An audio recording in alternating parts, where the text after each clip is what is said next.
हर हर Mahadev. Hello guys, मैं हूं देविंदर और मैं हूं केदारनाथ धाम में, जो कि 4 धाम में से एक और पंच केदार में से एक और 12 ज्योतिर्लिंगों में से एक केदारनाथ धाम है। इस मंदिर तक कैसे पहुंच सकते हैं, यात्रा के लिए बहुत सी जानकारी होनी चाहिए। दर्शन कब कर सकते हैं, दर्शन का क्या टाइम रहेगा, और एक छोटी से बड़ी इन्फॉर्मेशन, अगर आप केदारनाथ बाबा केदारनाथ के दर्शन करने के लिए आ रहे हैं तो ये वीडियो आपके लिए है। तो चैनल को लाइक सब्सक्राइब ज़रूर कीजिए। तो आइए मेरे साथ चलते हैं बाबा केदारनाथ के दर्शन के लिए। इस साल बाबा केदारनाथ के कपाट 10 मई 2024 को खुल रहे हैं।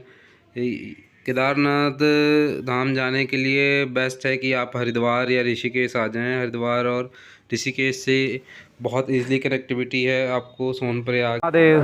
तो आज हम हैं श्री केदारनाथ धाम में, देख सकते हैं केदारनाथ जी के दर्शन कर लीजिए। तो सबसे पहले हम बात करते हैं केदारनाथ अगर आपने आना है तो यहाँ आने के लिए कैसे पहुँच सकते हैं, क्या कन्वेंस से आने के लिए पहुँचने के क्या तरीके हैं, दर्शन करने का क्या प्रोसीजर है, कितना टाइम लगता है और रहने की क्या व्यवस्थाएँ हैं, इन सब के बारे में हम डिटेल में बात करेंगे। अगर इससे पहले अगर आपने अभी तक चैनल सब्सक्राइब नहीं किया तो चैनल को सब्सक्राइब कर लें और फिर हम वीडियो को आगे बढ़ाते हैं।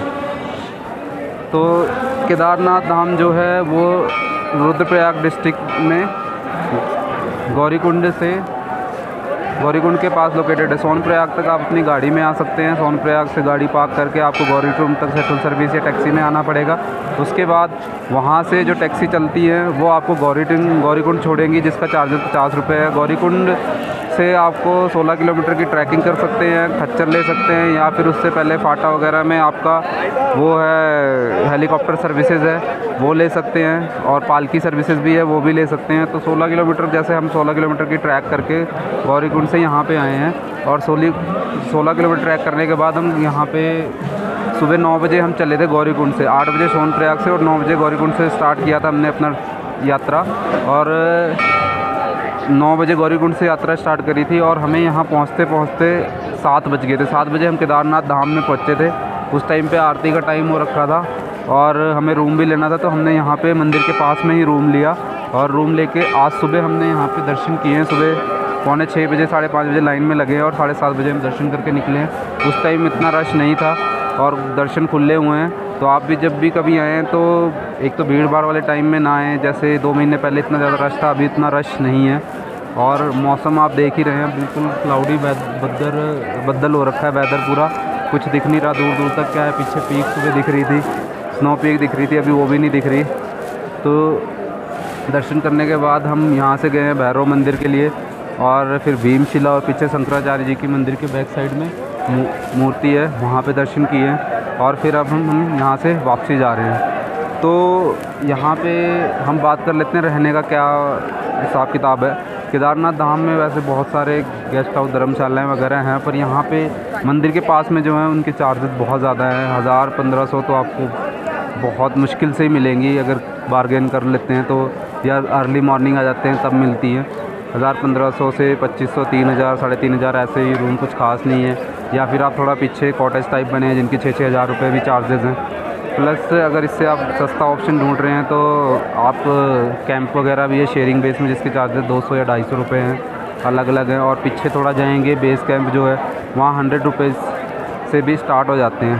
तो रहने के ऑप्शन बहुत हैं, आपको मिल जाएगा, पर यह मंदिर के पास आपको मिलना थोड़ा कॉस्टली पड़ेगा और उसमें ज़्यादा आपका खर्चा आएगा। उसके बाद हम बात कर लेते हैं यहाँ आने का सबसे बढ़िया टाइम क्या है। मंदिर आपको पता है, केदारनाथ धाम जो मंदिर है वो 6 महीने के लिए पूरे साल में खुलता है, और ये शिवरात्रि के दिन पंडितों द्वारा डिसाइड करते हैं कि अक्षय तृतीया जो मई या जून महीने में आती है उस टाइम पे इसके कपाट खुलते हैं, और 6 महीने तक तो इसके कपाट खुले रहते हैं। दिवाली के 2 दिन बाद ये इसके कपाट बंद होते हैं, और 6 महीने के लिए कोई यहाँ दर्शन नहीं होते, ये सारा बंद रहता है मंदिर। तो इसका बेस्ट टाइम आप मई जून तक आप 2 महीने वो है। जुलाई और अगस्त अवॉइड करना पड़ता है क्योंकि उस टाइम रेनी सीज़न होता है, और जो एरिया है वो बहुत ज़्यादा लैंडस्लाइड वगैरह होती है, तो उस चीज़ का खतरा रहता है।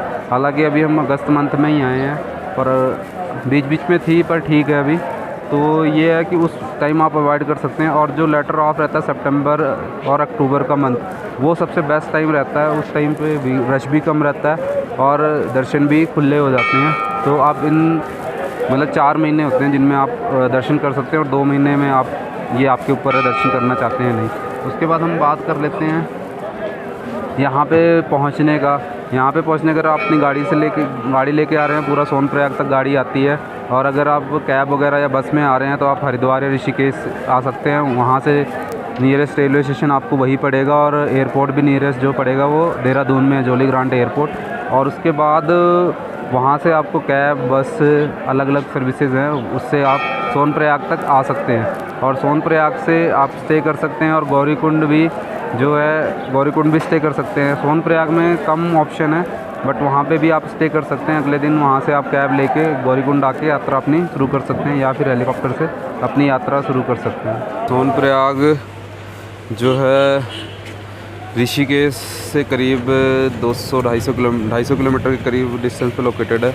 और यहाँ से आपको रुद्रप्रयाग तक रास्ता जो है बहुत सही है। उसके बाद रुद्रप्रयाग से लेके सोनप्रयाग तक करीब 70 किलोमीटर तक रास्ता बीच में बन रहा है, बीच में ख़राब है, तो अंडर कंस्ट्रक्शन है, तो वहाँ बहुत टाइम लगता है। और ऋषिकेश से हम सुबह 9 बजे के करीब चले हुए हैं, और यहाँ पे सोनप्रयाग हम पहुँचे हैं 5 बजे के करीब। और सोनप्रयाग में ही अगर आप अपनी पर्सनल व्हीकल लेके आ रहे हैं तो सोनप्रयाग में ही पार्किंग है। यहीं पे आपको गाड़ी या अपनी बाइक, 2 व्हीलर जो भी है, यहीं पे पार्क करके, ये पार्किंग है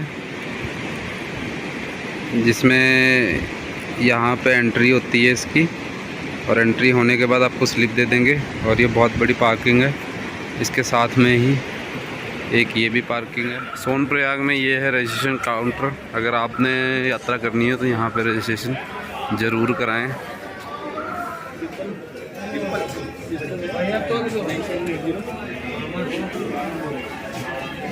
ओ मामा,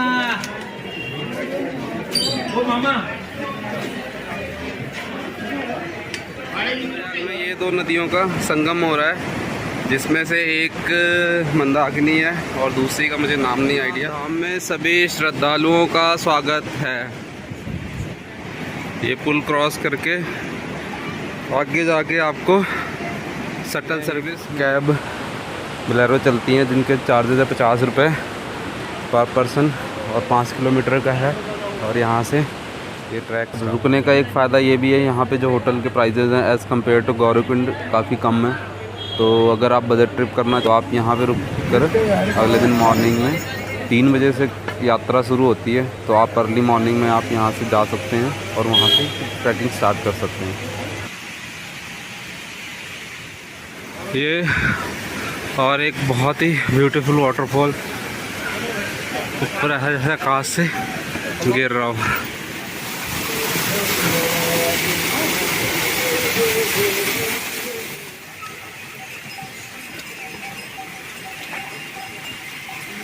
लेक, ये दूसरा वाटरफॉल,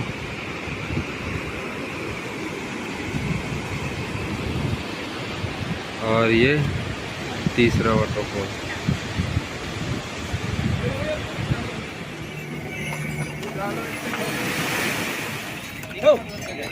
यहाँ 2 रास्ते हैं, एक ये वैकल्पिक मार्ग नीचे से होके जा रहा है, और ये दोनों लगमस, पता नहीं कौन सा बड़ा, देखते हैं।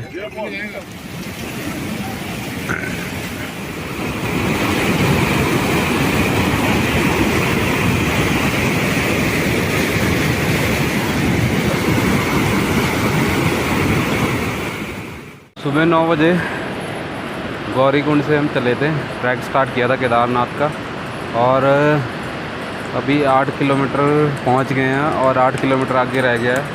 अभी हमने रामबाड़ा क्रॉस किया है, तो ये 8 किलोमीटर हमने 4 घंटे में बिल्कुल आराम से कवर किया है। रास्ता अभी तक बहुत अच्छा है, बहुत ही खूबसूरत वाटरफॉल वगैरह, रास्ते में व्यू बहुत अच्छे आ रहे हैं।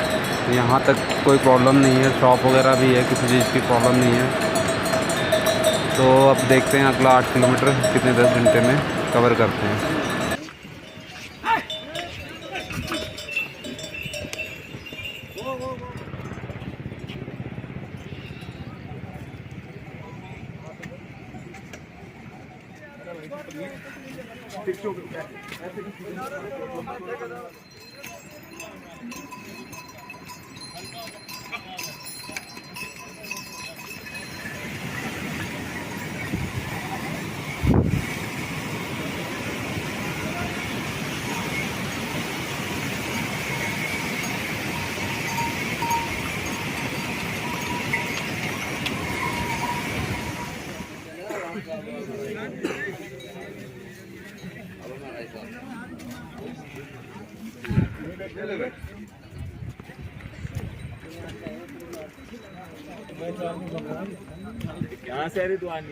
श्री केदारनाथ मंदिर से 1 किलोमीटर पहले ही मंदिर देखना शुरू हो गया है और बहुत ही बढ़िया व्यू है। अभी ऊपर बादलों से ढका हुआ आसमान और नीचे मंदिर। ये रूम लिया था और ये सामने केदारनाथ टेम्पल लग रही है।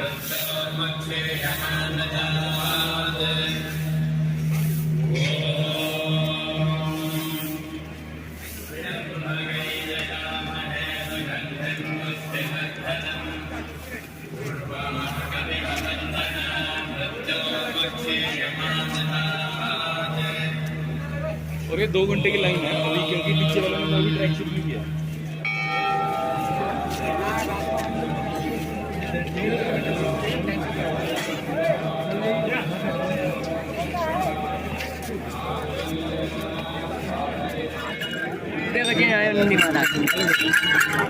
ठीक है।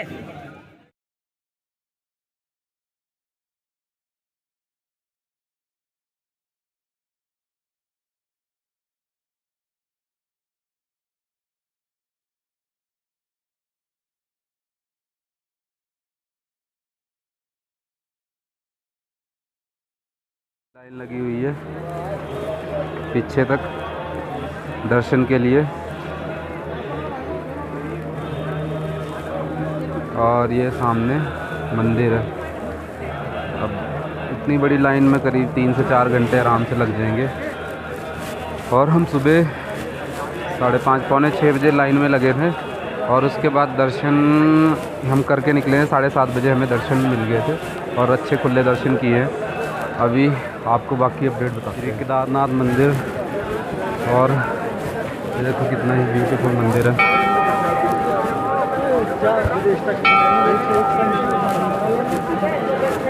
और बहुत ही प्यारा सजाया हुआ है और भीड़ देख लो इसके सराउंडिंग।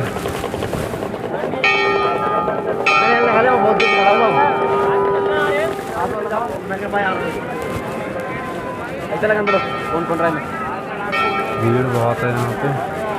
और ये मंदिर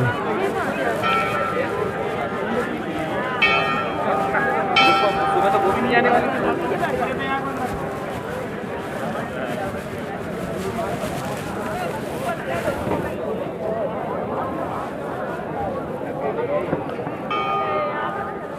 और ये मंदिर की एंट्री।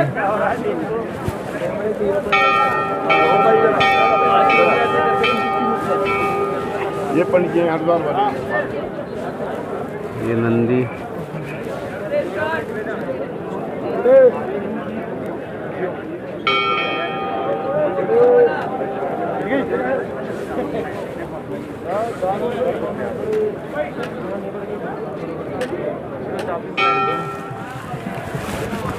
श्री भैरव मंदिर मार्ग बिल्कुल मंदिर के सामने से जाता है।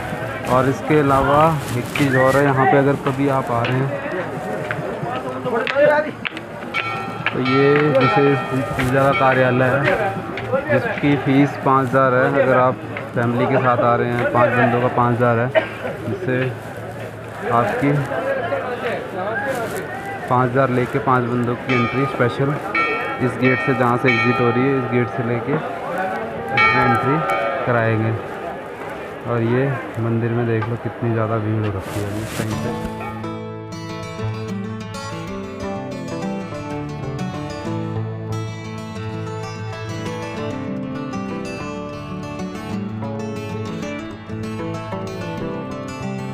देखते हैं यहाँ रूम मिलता है कि नहीं। बाकी आज सुबह से धूप नहीं निकली है, पूरा मौसम ख़राब ही था। आगे देखते हैं। और हम हैं कर्णप्रयाग में। कल रात को केदारनाथ से ट्रैक करके नीचे आ गए हैं, हम नीचे रुके हुए हैं और शाम को करीब 5-5:30 बजे पहुँचे हैं नीचे। और इतना ज़्यादा मतलब सुबह से ही कल मौसम ख़राब था और शाम तक पूरी बारिश होती रही है। और कल संडे की वजह से बहुत ज़्यादा रश भी था और यहाँ पे होटल वगैरह मिलने में बहुत ज़्यादा प्रॉब्लम हो रही थी। बड़ी मुश्किल से हमें एक रूम मिला है यहाँ पे, क्योंकि कर्णप्रयाग में इतने ज़्यादा ऑप्शन नहीं है और बारिश की वजह से हम आगे भी नहीं जा सकते थे, कहीं रास्ता ख़राब ना हो। तो फ़िलहाल आज हम यहीं पे रुके हुए हैं और आज हम निकल रहे हैं यहाँ से बद्रीनाथ के लिए। बद्रीनाथ जो कि यहाँ से 2 रास्ते हैं, एक तो है रुद्रप्रयाग हमें जाके जो मेन हाईवे है उस रास्ते से जाएं और दूसरा एक शॉर्टकट भी है चौपटा वाली साइड से, पर वो 10 किलोमीटर का ही शॉर्ट है। पर यहाँ से जो हमने लोकल से पता किया है कि बारिश की वजह से वो रास्ता ठीक नहीं है लेना अभी। तो फ़िलहाल हम जो बद्रीनाथ वाला मेन रास्ता है उसी से जाएंगे। यहाँ से करीब 230 किलोमीटर के आसपास दिखा रहा है और 8 घंटे की ड्राइव दिखा रहा है। अभी यहाँ से सुबह के 9 बज रहे हैं और 9:30 बज रहे हैं और यहाँ से हम अभी निकल के ब्रेकफास्ट करके फिर निकलते हैं, देखते हैं फिर आगे की अपडेट आपको देते हैं।